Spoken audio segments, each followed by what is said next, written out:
तक बचपन से लेके हम जो भी कहानियाँ सुनते आए हैं, कभी भी उसका एक मॉरल नहीं होता। जहाँ अंधेरा है वहाँ उजाला भी है, जहाँ अच्छाई है वहाँ बुराई भी है। दिस इज़ द टाइम, यही टाइम बदलाव का है।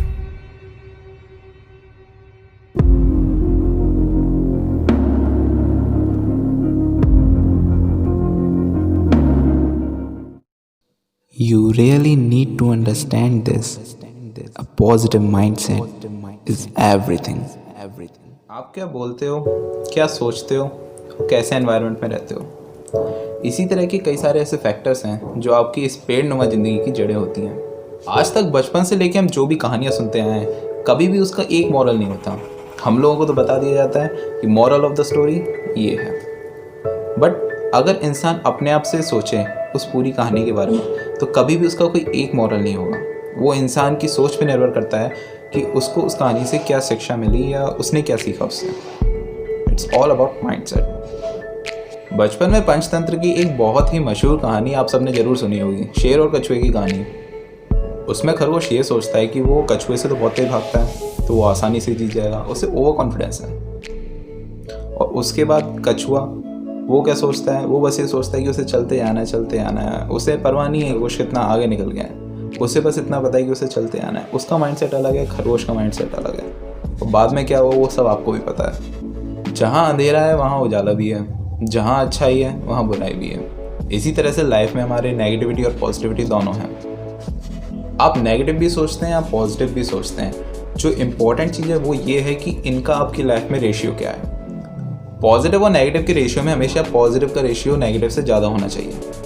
अब ये तो जाहिर सी बात है, हर कोई जानता है कि हमें पॉजिटिव रहना चाहिए, नेगेटिव नहीं रहना चाहिए। बट यहाँ पे एक क्वेश्चन अराइज होता है कि कैसे हम पॉजिटिव कैसे रहें। इसका सीधा सा और सिंपल सा आंसर है माइंडसेट।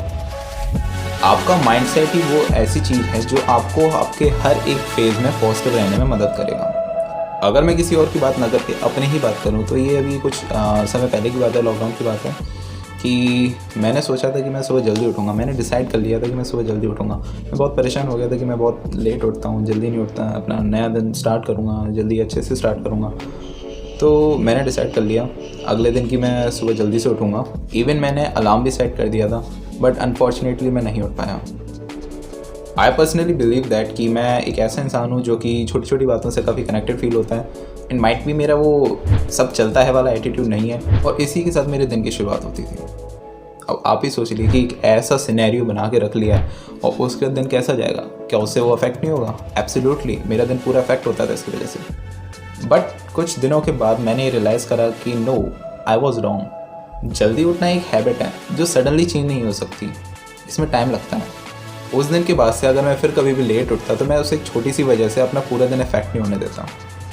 एक्चुअली ये सारी जो छोटी छोटी बातें हैं हमें सबको पता रहती हैं, बट पता रहने में और रियलाइजेशन होने में बहुत अंतर होता है। एक बात है जो हम सिर्फ जानते हैं, एक बात है जिसको हमने सीखा, जिसको हमने रियलाइज़ करा है, बहुत अंतर है उनमें। पहले मेरे साथ कई बार ऐसा होता था कि मेरे पास अगर काफ़ी सारा फ्री टाइम है तो मैं उसमें यही नहीं सोच पाता था कि मुझे क्या करना है। मैं उस सारे खाली टाइम को ऐसी बोरियत में निकाल देता था, या तो मैं मूवीज़ देखता रहता था, या फिर टीवी शोज़, या ऑनलाइन सारा टाइम वेस्ट हो जाता था।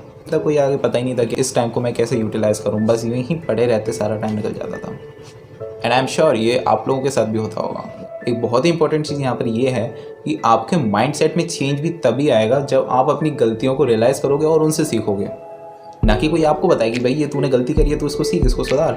नहीं, अगर आप अपने आप से अपनी गलतियों को रियलाइज़ करोगे और मानोगे कि हाँ ये मैंने गलती करी है और अब इस गलती को मैं कैसे सुधार सकता हूँ, या इससे मैं क्या सीख सकता हूँ, तभी आपका माइंडसेट चेंज होगा। Now let's come to an very interesting part.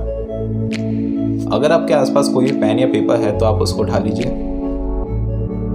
और मुझे ये भी पता है कि आप में से बहुत सारे ऐसे लोग होंगे जो नहीं उठाएंगे। So guys, this is the time, यही टाइम बदलाव का है। आई होप कि आप लोगों ने पेन और पेपर ले लिया होगा। आप लोग वीडियो को यहाँ पे 2 मिनट के लिए पॉज कर सकते हैं। उसके बाद 2 मिनट में आपको क्या करना है, सिंपली बस 2 मिनट के लिए आंख बंद करके ये सोच रहे हैं कि आपके क्या क्या गोल्स हैं, या आप कौन सी ऐसी हैबिट्स हैं जिनको आप चेंज करना चाहते हैं, या anything which makes you feel happy and which helps you to change your mindset. उन चीज़ों को आप उस पेपर पे नोट कर लीजिए, और उस पेपर के सबसे ऊपर आप एक फिक्स डेट सेट कर लीजिए। वो फ्लेक्सिबल होनी चाहिए आपके अकॉर्डिंग, कि उस टाइम तक आपको अपनी ये हैबिट्स या आपके जो गोल है उन्हें एकम्प्लिश करना है, और उस डेट तक आप अपने माइंडसेट को पूरी तरह से चेंज करने की कोशिश करेंगे, और कोशिश नहीं, आप अपना बेस्ट देंगे। एंड रिमेंबर, इसे काफ़ी छोटा मत रखिए। ये एक फ्लेक्सिबल टाइम पीरियड होना चाहिए जो आपके अकॉर्डिंग होना चाहिए।